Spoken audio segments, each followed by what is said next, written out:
Hello friends, welcome to Sign Engineering YouTube channel. আজকে আমরা তোমাদের জন্য একটা সম্পূর্ণ নতুন ভিডিও নিয়ে এক্সপেরিমেন্ট নিয়ে চলে এসেছি। আজকে আমরা দেখব আল্ট্রাসনিক সেন্সারকে কিভাবে আরডিউনো দিয়ে কন্ট্রোল করা যায়। Ultrasonic sensor robotics, home automation এবং ইন্ডাস্ট্রিয়াল অটোমেশনে প্রচুরভাবে ব্যবহৃত হয়। তো চলো ভিডিওটা শুরু করা যাক। আর ভিডিওটা শুরু করার আগে তো বন্ধুরা, বাংলায় যদি রোবোটিক্স শিখতে চাও আর এই ধরনের ইন্টারেস্টিং এক্সপেরিমেন্ট দেখতে চাও, তাহলে আমাদের এই চ্যানেলটিকে এক্ষুনি সাবস্ক্রাইব করো এবং লাইক করো এবং কমেন্ট করে জানাও পরবর্তী ভিডিও বা পরবর্তী নেক্সট কি এক্সপেরিমেন্ট তোমরা দেখতে চাও। আর ভিডিওটা যদি ভালো লেগে থাকে চ্যানেলটিকে সাবস্ক্রাইব, লাইক, শেয়ার, কমেন্ট করে যেও।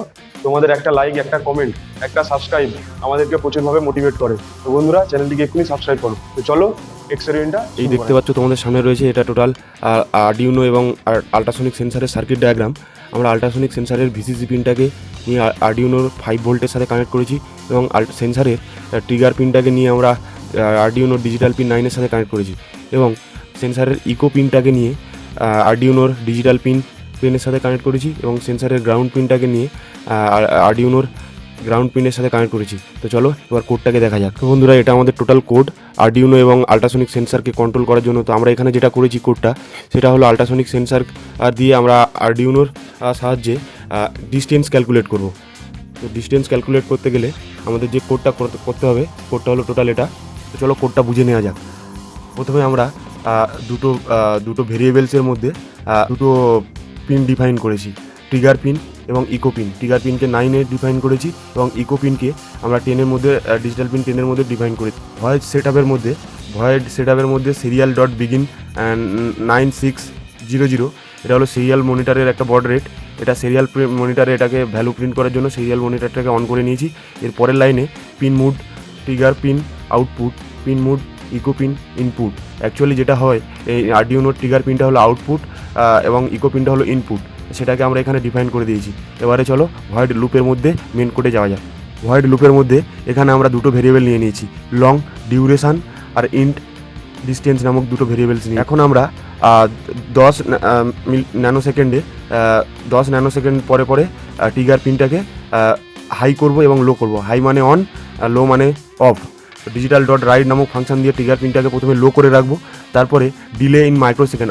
আল্ট্রাসনিক সেন্সারে ডিলে মাইক্রোসেকেন্ডে দেওয়া হয়। ডিলে মাইক্রোসেকেন্ড 2 মাইক্রোসেকেন্ডে দেবো।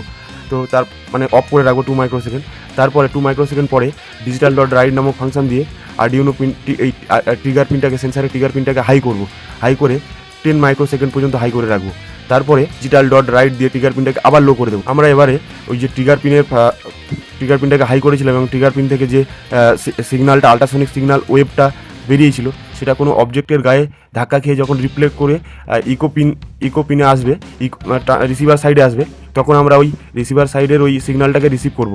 তো রিসিভ করার জন্য আমরা ডিউরেশন নামের একটা ভেরিয়েবলস নিয়ে নিয়েছি, কত সময় পরে রিসিভ হচ্ছে। তো পালসিন নামক একটা ফাংশন আছে আল্ট্রাসনিক সেন্সারের, পালসিন নামক ফাংশন দিয়ে ইকো পিনটাকে হাই করেছি। এবার আমরা ডিস্টেন্স ক্যালকুলেট করব। ডিস্টেন্স ক্যালকুলেট করতে গেলে যেটা করতে হয়, ডিস্টেন্স ইকুয়ালস টু ডিউরেশন মানে time into speed of time. Duration মানে কতক্ষণে ও সিগন্যালটা ট্রান্সমিট হওয়ার পরে অবজেক্টের গায়ে ধাক্কা খেয়ে আবার রিসিভ হচ্ছে, সেটা হচ্ছে duration into speed of time divided by 2। এটা হলো ডিস্টেন্স ক্যালকুলেট করার ফর্মুলা। এরপরে আমরা এই ডিস্টেন্সটা যেটা ক্যালকুলেট হলো, ওটাকে আমরা সিরিয়াল মনিটরে প্রিন্ট করব।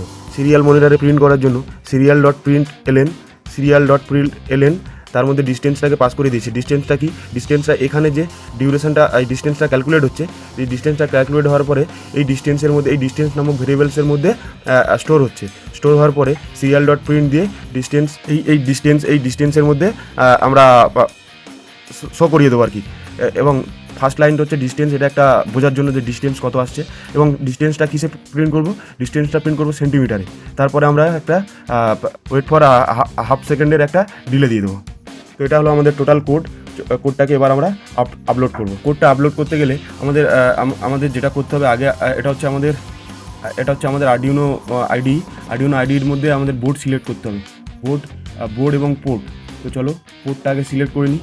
পোর্টে যাবো, এই দেখো আমার সিরিয়াল পোর্ট COM5, আমরা পোর্টটা সিলেক্ট করে দিলাম। এবার আমরা বোর্ড সিলেক্ট, আমার এখানে আরডিউনো ন্যানো আছে, তো আরডিউনো ন্যানো এখানে লিখে দেবো ন্যানোর পরে এখানে দেখো আরডিউনো ন্যানো চলে এসছে। আমরা সিলেক্ট করে ওকেতে ক্লিক করে দেবো, দিলে আমাদের বোর্ড এবং পোর্ট দুটোই সিলেক্ট হয়ে যাবে। তারপরে কোডটাকে ভেরিফাই করবো বা কম্পাইল করবো, কম্পাইল করতে পারবো বা ডাইরেক্ট কম্পাইল অ্যান্ড আপলোড করে দিতে পারবো। এখানে ক্লিক করলে, এই আপলোডে ক্লিক করলে এখানে ডাইরেক্ট ফার্স্ট কম্পাইল হবে এবং তারপরে আপলোড হয়ে যাবে। দেখো বন্ধু, আমাদের কোডটা কম্পাইল হচ্ছে, ফার্স্ট কম্পাইল দ্য স্কেচ, কোডটা কম্পাইল হচ্ছে এবং তারপর অটোমেটিক্যালি আপলোড হয়েছে। দেখো আমাদের এখানে কোডটা সাকসেসফুলি আপলোডিং হয়ে গেছে, আপলোডিং হচ্ছে কম্পাইল হওয়ার পরে এবং আপলোডিং ডান। এই হলো টোটাল প্রসেস আপলোড করা কোড আর্ডিনোর মধ্যে। এবারে আমরা এক্সপেরিমেন্টটা দেখবো। হচ্ছে আমাদের টোটাল কানেকশান এবং এখানে রয়েছে একটা আর্ডিনো ন্যানো, একটা আলট্রাসনিক ডিস্টেন্স মেজারমেন্ট সেন্সার। তো দেখো আমার কাছে একটা রিমোট আছে, একটা বস্তু আছে এলিমেন্টস। তো এটা নিয়ে আমি এই সেন্সারটা সামনে এরমভাবে ঠিক ধরতে থাকবো এবং এই স্ক্রিনে দেখবে ডিস্টেন্সটা বাড়ছে এবং কমছে। তো চলো আমি এখন সেন্সারের একদম কাছাকাছি একদম সামনে রিমোটটা ধরেছি এবং স্ক্রিনে দেখো, স্ক্রিনে এটা এখন দেখাচ্ছে 3 সেন্টিমিটার, 3.2 একটু এরকম ফ্ল্যাকচুয়েট করছে। তো আমি আস্তে আস্তে সামনে সরাসরি থাকছি, ঠিক আছে। তো তোমরা স্ক্রিনের দিকে দেখো, এটা আস্তে আস্তে বাড়তে থাকছে, 6 সেন্টিমিটার, 7, 8, 10। তো এই ধরনের এক্সপেরিমেন্ট তোমরা যদি দেখতে চাও এবং শিখতে চাও, বাংলায় রোবোটিক্স শিখতে চাও, তাহলে চ্যানেলটা সাবস্ক্রাইব করো, লাইক করো, কমেন্ট করো এবং ফেসবুক থেকে দেখলে পেজটাকে ফলো করে দাও।